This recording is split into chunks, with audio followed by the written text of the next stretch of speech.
Welcome to the Armenian News Network Groong Week in Review for May 12, 2024. Today we're talking with Tevan Poghosyan.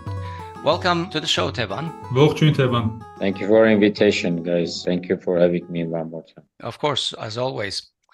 So, undoubtedly, the biggest story of the past week is the Tavush for the Homeland movement by Bagrat Srbazan.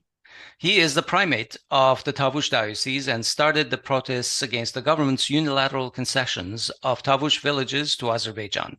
He immediately garnered support from the residents of the villages and the province, and then, of course, went on to capture the imagination of the people everywhere in the Republic as well as in the diaspora. He has advocated peaceful means in the face of rising police brutality by Pashinyan's Red Beret shock troops, as the ranks of his supporters have swelled to tens of thousands. Estimates vary, as usual. Pro-government sources have estimated as low as 32,000, while other media sources have estimated over 100,000.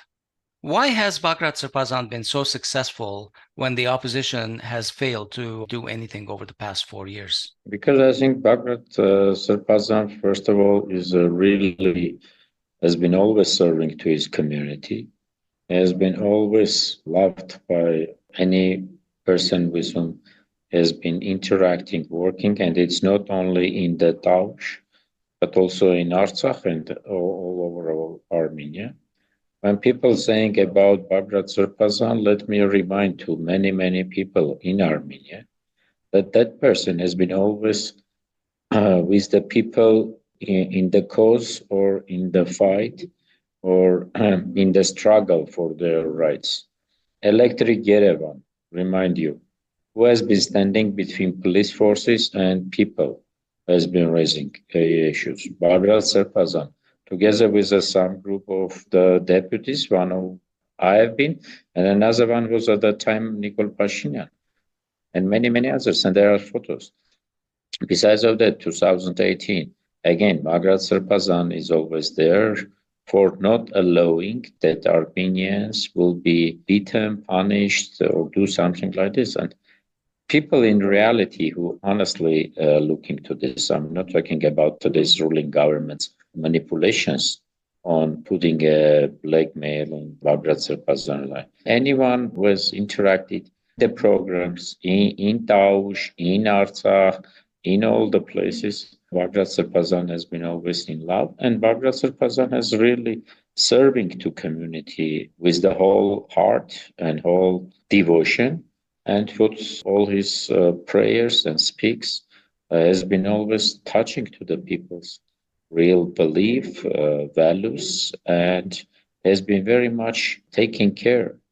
And that's why that has been immediately reacted in a positive way. And I think whatever he's really doing now is this trying to clean up society from the hateness, internal division, internal stuff. And people really like that. This is his main honest value that he's bringing in society, changing in society. Can I add one thing, Tevan? Bagrat Srbazan was also the primate of the Diocese of Canada a while back. So this is actually a man that not only understands the people of the Republic, but also has a very strong understanding of our communities in the diaspora. And very strong understanding to his service to the church. And I think, see, like all this together, a real change that Bagrat already bringing every day, people start to really trust and believe in church.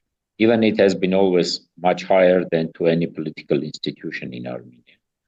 But people really start to listen to his explanations of all this story about Christianity, whatever has been said, how we need to live, about truth and lie and all the differences. And I think he has already reached a lot of stuff.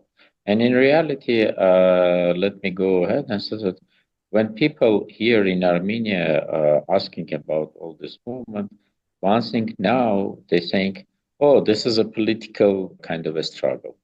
In reality, Bagrat is not here for the political struggle, for the power, but for changing people. People in the values, people in the love to Homeland, and people in the taking care of each other. And on that regard, he's already succeeded. And in reality, yes, he is a leader. But unfortunately, Armenians are very much, let me be honest and sort of primitive. When they're asking like leader, they meaning only position or bureaucratic position, prime minister. Who is the leader in Georgia? Ivanishvili. Who is the prime minister of Georgia? No one would really guess the first name because during the last year there was 4 changes. Now, Well, when we say Irakli has a high likelihood of being it. yeah, like just because it's a common Georgian name. Yeah, but you can get the name, but who is the real which Irakli? Yes. In Armenia, and it you ends can with always Idze. Sorry, just yes, kidding. or maybe it's Shvili. I don't know. Yes. In reality, still like, but in reality, we need to start to be a bit more clear with the notions. When we're saying leader, it's totally different. When we're saying Understood. Arachnort, when we're saying people are interested in who would be on some position bureaucratic, then it's totally different logic, because when we're speaking about government in transition or something like this, it's about positions. Who would take care of crisis in education? Who would take care of crisis in health? Who would take care of crisis in foreign relations? Crisis in security? But when we're saying leader, it's totally a different logic, because leader could, there is no need for him to have a position. Understood. And, you know, speaking of leadership, Bagrat Srbazan has been able to consolidate large swaths of the Armenian political spectrum. He has attracted to his gatherings people like leadership from National Democratic Alliance, or BEVER, or they used to be known as Sasnatsarer. We saw Samvel Babayan in his rallies, Arman Tatoyan, even supporters of Tevan Poghosyan, just to name a few.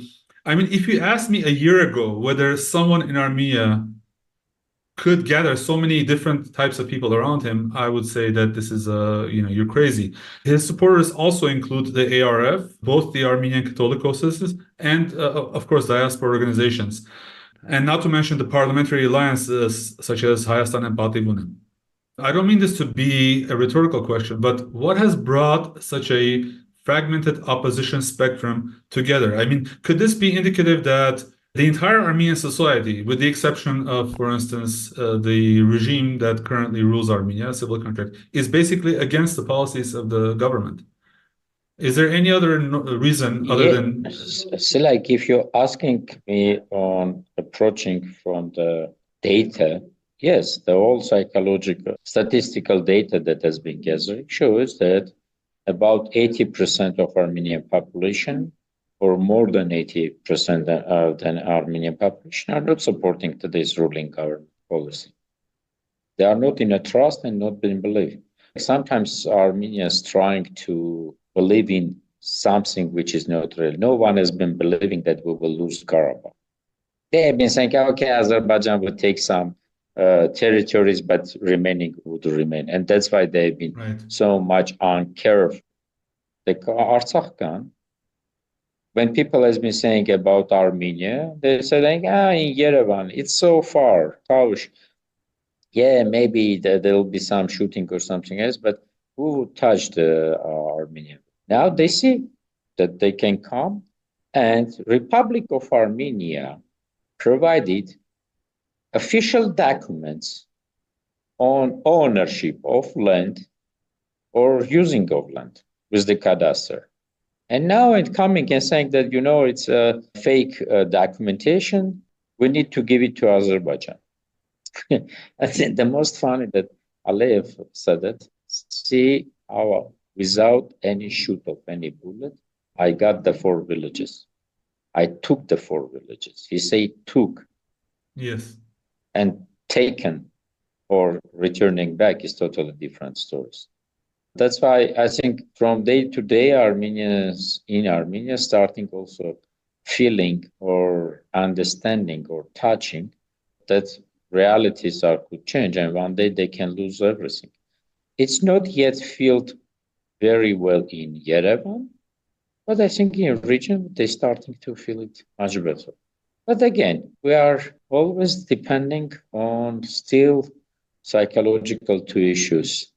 No, per person with a position is very important. And second, if he's paying money, money is much more the important value. And that's why movement of Bagrat Srbazan is very important as he's starting to speak that it's not about financial, it's not about meal, it's about psychological pride, but much more important values than anything else. That's why little by little, I think it would be going. And if you will notice, there are more and more young people joining and not the old one. And this is more than also important. Yes, Tevan, you mentioned that this is a societal movement and not a political movement. Don't you feel that at one point it has to go from a popular movement where all these students, where all the large swaths of the society are gathering around the Srbazan to actual political demands? Because, for instance, during the rally on Sunday, May 12th, Bagrat Srbazan presented 20 principles to base his movement on. And they're based on the primary principles were consolidation and reconciliation of the society. And the national unity is the really, yes, national unity is the only real resources that Armenian nation has to keep Armenian stateless, and national unity of diaspora also. Yes, exactly. Yes, Hovik, I got your question from the point of view that it one day should turn political, but our life is political. Without even starting this movement, the movement hasn't been started. People has been talking about need of change so many times. Half of the people has been saying that I am not dealing with politics. I am taxi driver. I am banking person. I am doctor. I am something like this.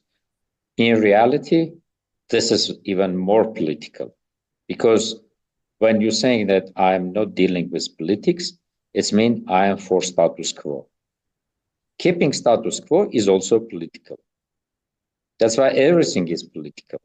But political solution to the situation should be found. Yes, really, it should be found. And that's why Bagrat Srbazan every day saying that I'm doing consultations. I'm trying to understand how we can really find the resolution of the political situation to be able moving ahead. But the problem is that whatever Parkev Srbazan is saying, today's ruling government's manipulations, political manipulations on the information war is getting higher and taking people to the totally different direction. For example, even I have some co-students of my time studying at American University in Armenia who are living now in America and writing statuses. Yes, political tribune is for politicians, not for the church servants. I haven't remembered that you write something similar back in 2018. Now, are you honest, even being in America, with whatever you're writing? Or you are the most even dirty political game providing that he's sitting in America in any city, be it LA, New York, Boston, or I don't know, San Francisco, or even Texas, or I don't know, in Alaska, and writing about who is right and who is wrong in Armenia. Guys, whenever we're saying on the political situations, really, we are in the very hybrid war where our enemies, Azerbaijan is Turkey, doing their political manipulations. Some strong big countries like US, Russia, EU, China, Iran, and all others going on with their national interests. And some political parties with resources could be in their political manipulations. And after that, we're always saying, why is someone doing something?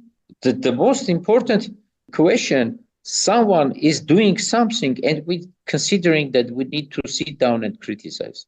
But no, exactly. I think this is an effect of the propaganda that the government is pushing, because the fact that this separation of church and state, which I think is a failed idea even in the US when it was the only place it was experimented in, But regardless, if the same people, for instance, who are on Pashinyan's side, you mentioned 2018. I want to go back to the 1990s. We remember all the Hovik Manucharyan, who was the head of the Pan-Armenian movement, HHS, and later, first he was part of the movement, then later became the head of the HHS. So there are a lot of double standards being applied. But Hovik, the most important double standards. Let's talk about, for example, America or EU or even Russia. Do you think that during a pre-election time, political leaders at the time didn't asking for any religious group support for them? Of course, they are. Okay, guys, whenever you need votes, it's okay. But when your people who has voted for you are requesting their rights, then you need to be separate. Come on, let's not get into these points. Our church has a full right in the national level to raise these issues. Yeah, our church is a national church. Yeah, church is national church. And even if it's not church, let's say there is some group who has an issues and would like to raise that issues for the resolving. The best way would be if you have a ruling government who knows how to establish the table of negotiations, negotiate it, and always find solutions. Have you seen any negotiation? One of the best players of this negotiation is Parliament. Have you seen that in Parliament, political parties would be able to, by negotiation, to come up to something common? That some decision when anyone feeling that he has its own power? Why are we amazing on this part? I think the problem is that we need to really speak about this, speak loudly and explain that people start to understand that, guys, if, say like people of Kurans, Volskepa, and all the villages there raised their issues. What was there? Government went there and said that whatever you're saying, we will do like this, and done the opposite. Now, why you are amazed that something started? This is the right way in democracies. Then we need to say that Bagrat Srbazan is promoting democracy. All people who is joining this way, they are really promoting democracy, because in democracy, people has a right to demand their interest. He has a right to demand their needs. Whatever we're having now is a democratic process, not the political. Yeah, you're absolutely right. But there's still the issue of leadership. And Bagrat Srbazan, of course, is the clear choice. Leadership or position, bureaucratic position. Tell me. Well, ultimately, when this movement succeeds, there will be a new government, and that government is going to be led by somebody. Okay. Yeah, and of course, Bagrat Srbazan is the clear choice. It's one of the clear choices. Let's be said that it's one of clear, because he said that, first of all, if there's a public demand and blessing of the Catholicos, then who I am for not to resolve. But this is feeling in his position, because as a church servant, he obliged to do whatever his people demanding, and whatever he has get the blessing from the Catholicos. This is a church position on the side. But second, he has also said something. Why we are not liking to hear what people speaking and make our analysis on this? Sometimes figuring out or feeling into the positions of others. He said that prime minister or person whom we would proposing, he wouldn't be from any political parties or any group. Now, whatever he's doing is maybe a searching such person. And second, he clearly stated that it will be a temporary government for resolving some crisis and leading towards the new election. At the new election, we have a law in the constitution and laws of Republic of Armenia, how election process is going. But as a transition government, we need to understand such democracy as US has been forced once for the crisis to go first with the third term of same person serving as a president, which meaning that the crisis demanding something different approaches. Let's be ready for this because we are in a crisis. We are in a crisis of losing the statehoodness, about which even same Pashinyan said that such scenario could be. Then what we're discussing? If the Bagrat Srbazan would be, let him be. If he's joining, he's doing. Well, what is the point over which we now need to fight? But if they could figure out person with some position who are not a member of political parties, which meaning that no previous guys, bad guys with the bad names, black guys, Levonter Petrosyan, Robert Kochana, Sarkisyan, or something like these names wouldn't be there.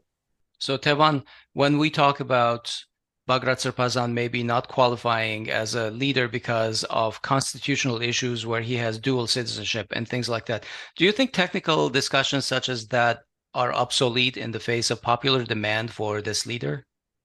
First of all, I think the same. Bagrat Srbazan said that there are a group of lawyers who are really working on maybe joining legitimacy and legality.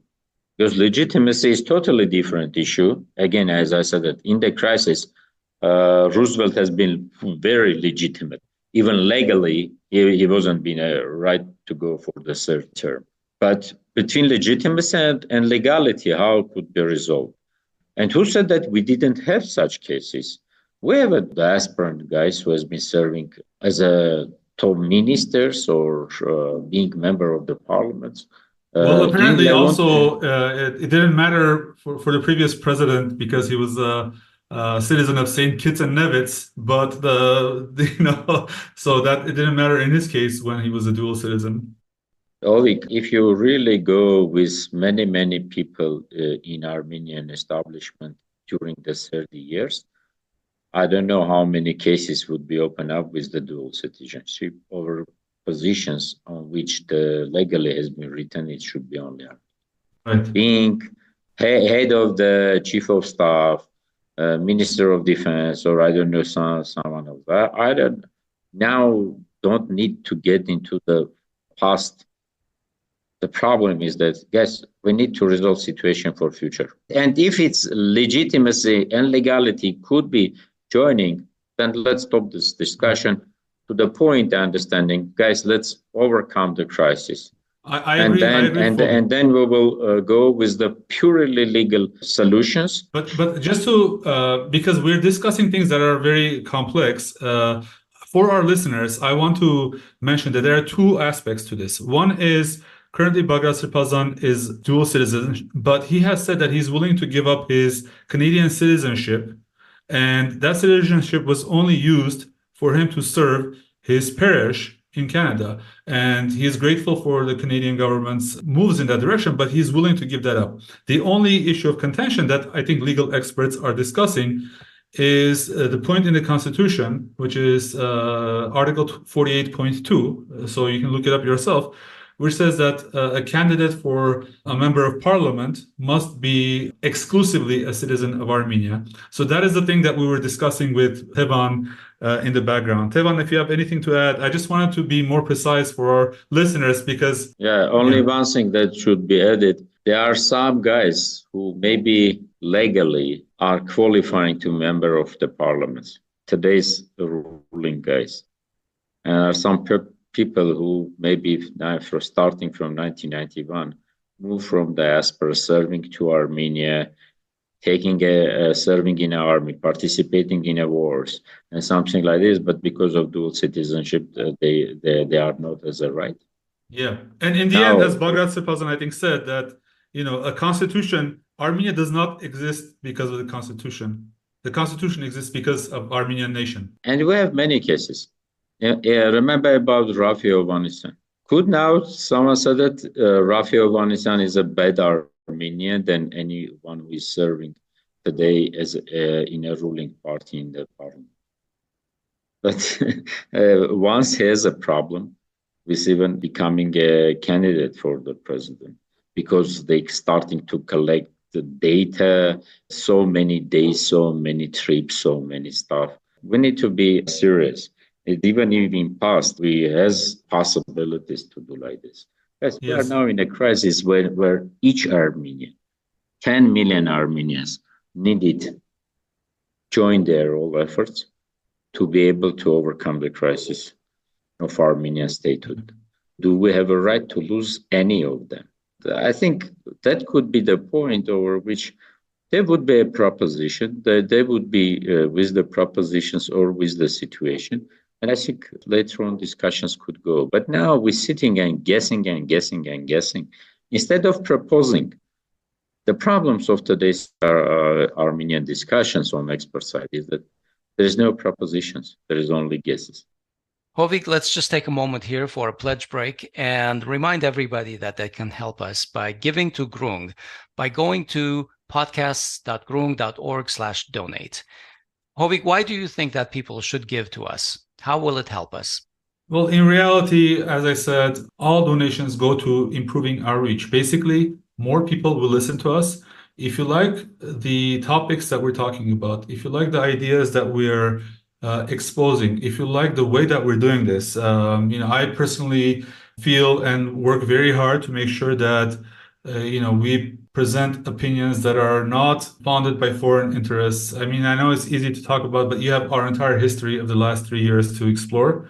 You can see that we have no motivations other than presenting the truth, despite the ocean of disinformation that you're being flooded with, that is tainted, that is explicitly directed from the outside, and by propaganda that is directed towards not for the interests of Armenia. And we're against that foreign influence in Armenia. And those people spend a lot of money getting likes and getting views and such. You and I spend a couple of $100s on our infrastructure. We subscribe to applications and services online that help us actually create these podcasts and everything. And we are committed to that. It's not like we're suddenly going to stop and we don't want to use our own resources. That's not it. We're doing this because we love doing this. We want to expand our reach. And one of the ways to do that is by bringing more of our truthful and insightful discussions to you. But if we're spending all of our time on the technicalities of each show, then we're limiting ourselves. That is what we are asking for, your support, and show that you appreciate and want more of these discussions. Exactly. And Asbed, just you mentioned a couple $100s a month.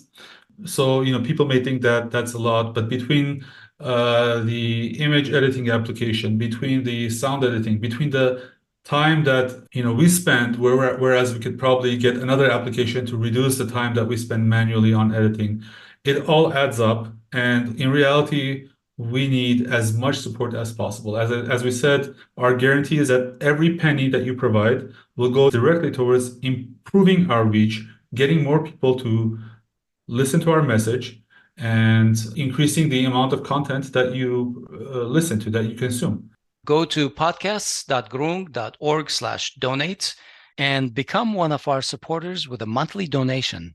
And most of our show banners, so if you're watching this on YouTube, you'll just see a slide that represents our show. There is a barcode, so feel free to, if you missed that, feel free to scan that barcode, which will take you to our donate page. Okay, back to our show now. We're talking with Tevan Poghosyan. Yeah. At the risk of being accused of guessing a little bit more, Tevan, I'm going to ask the next question. How long do you think this will take? Because initially Bagrat Srbazan gave Pashinyan 1 hour to resign during his rally, and upon Pashinyan's refusal, he called on the Armenian people and professionals to begin acts of civil disobedience, peaceful civil disobedience. For example, he called for teachers not to hold their classes and students to strike. He has reassured his followers, however, that victory shall eventually be theirs. And while Bagrat Srbazan has gone from 1 hour to multiple days, and I think now he's sending a signal of 7 to 10 days, how long do you really think that this struggle for, I don't know, I don't want to sound too poetic, but for purifying Armenia, how long do you think this will take? No. I know one thing. I don't need quick solutions, because sometimes quick solutions, which we have one in 2018, is not really positive for us, or maybe orchestrated. Let it be properly moved. Let us really believe that we are united. Let us really believe that we forget the hateness. Let us really believe that we're ready to cooperate and understand that we need to keep each other backs and shoulders and everything. But Tevan, is there a risk of fatigue? People getting tired of protesting and then maybe starting to lose faith that it's going to succeed? Yes, Asbed, there is a risk, and that risk is calculatable. Ruling government would be every day feeding population about this, and people who believe in what we're doing need every day feeding populations.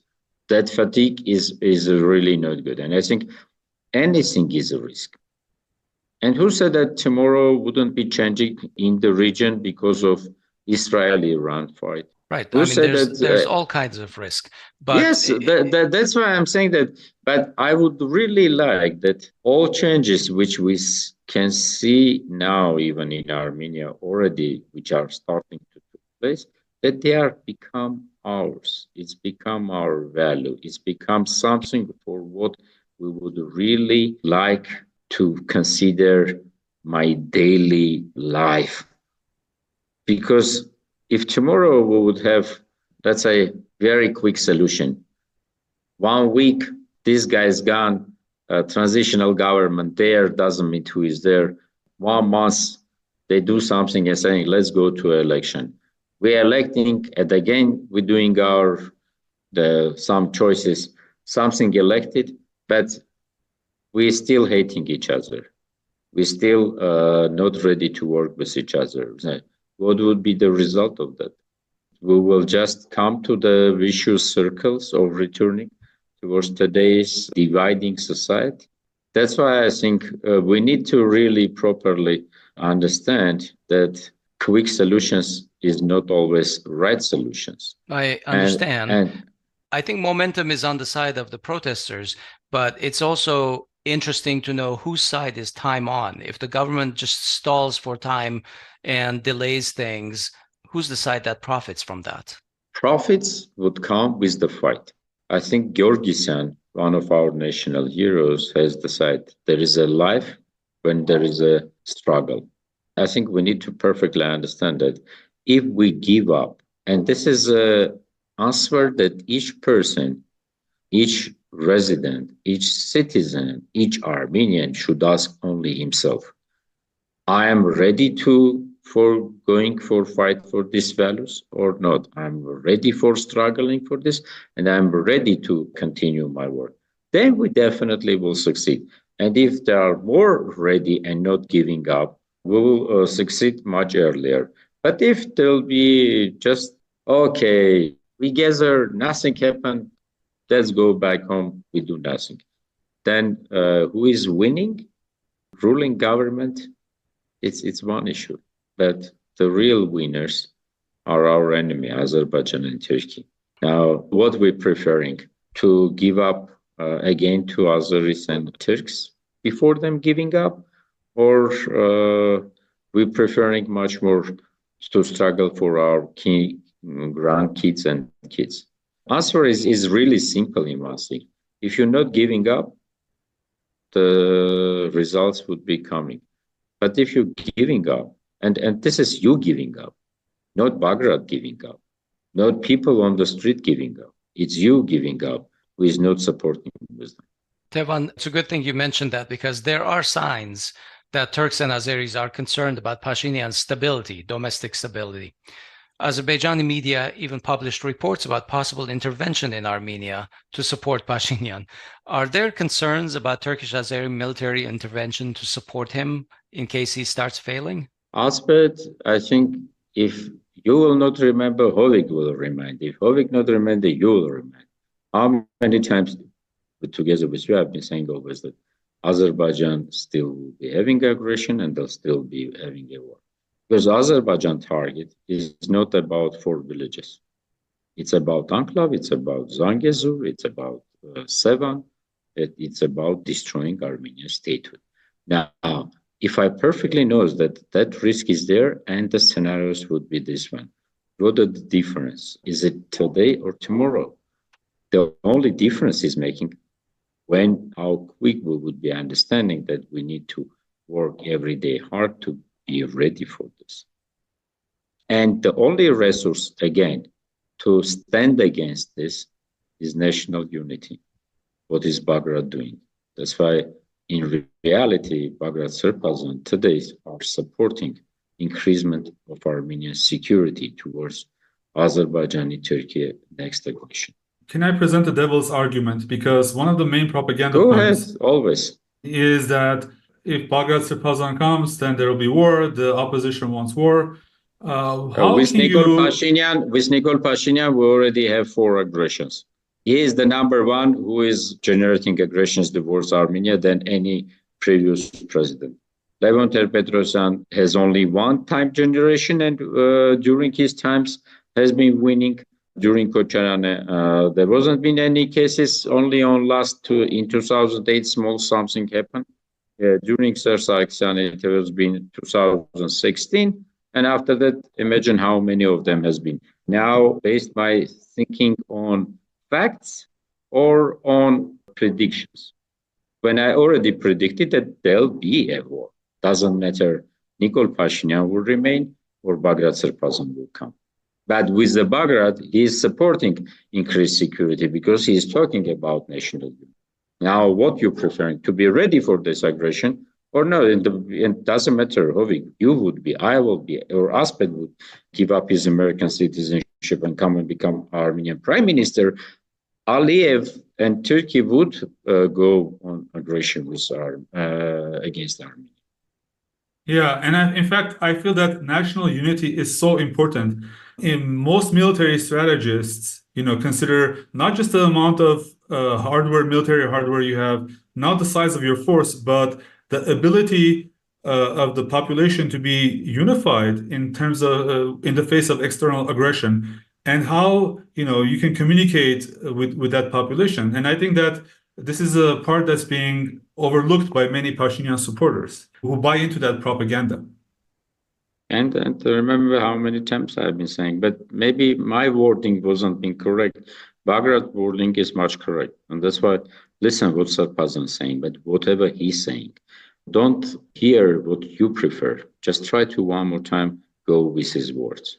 Because he's really presenting messages. And I think it's very important. Hundreds have been arrested at these protests. I read reports about 150, 170, 171.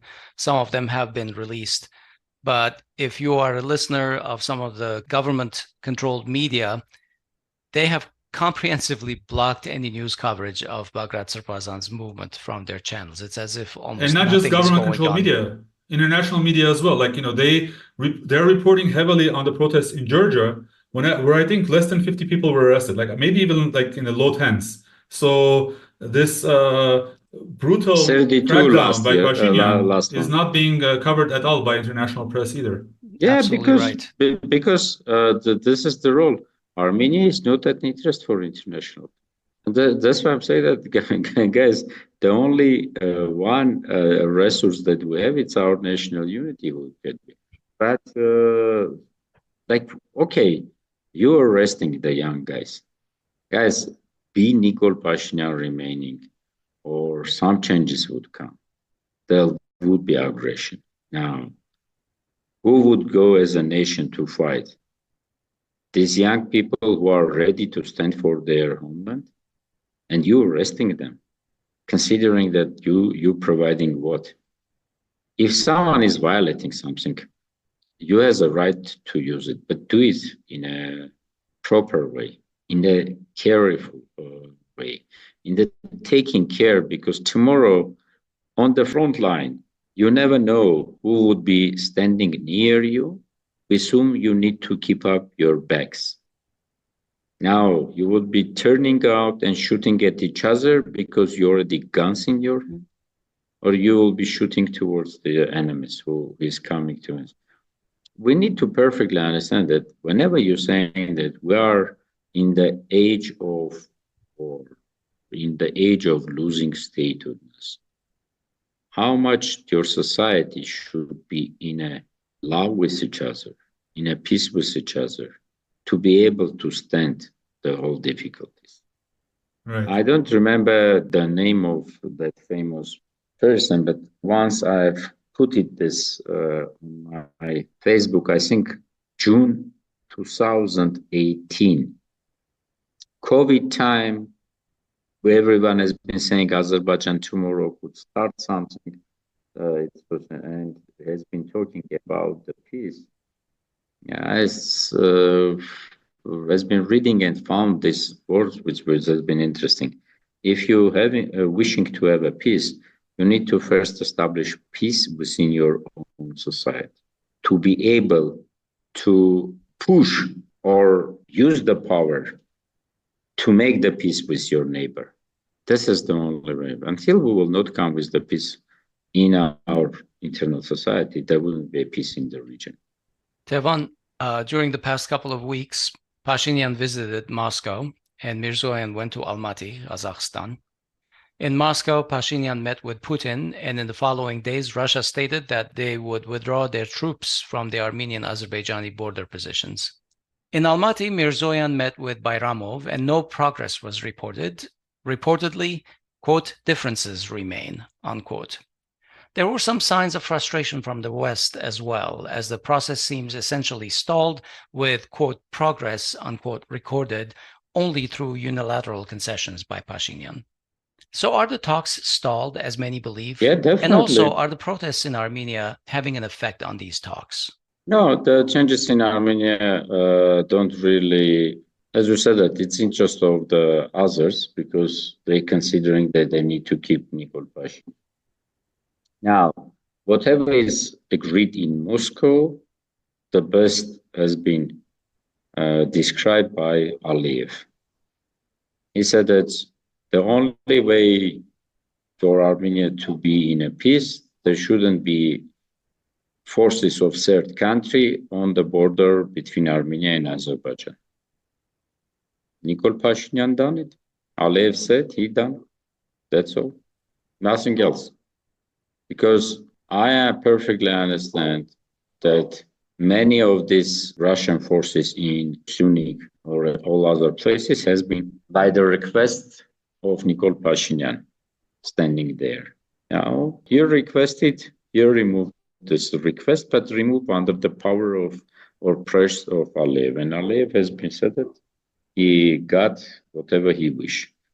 In Almaty, no progress. Yes, because Azerbaijan already said it. I'm not taking care of Almaty declaration. I'm not interested in it. Demarcation would be on my own wishes, on my own demands.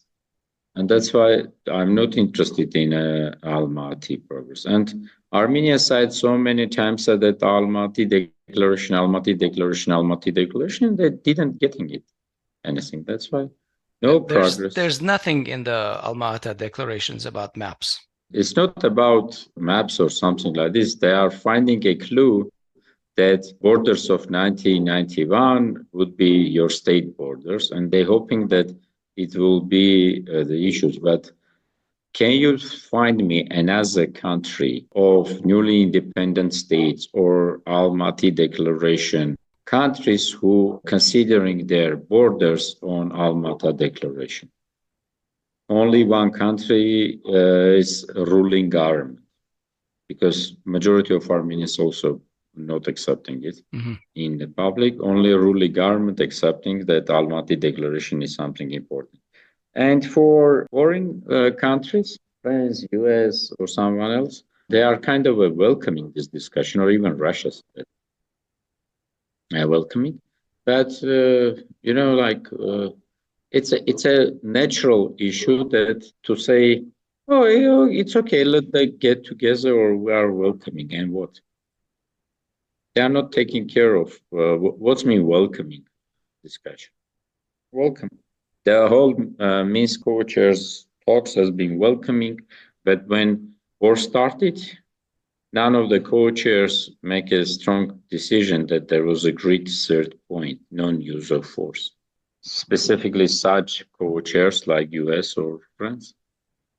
That's why I consider that there is no for them issue between our Azerbaijan and Armenia.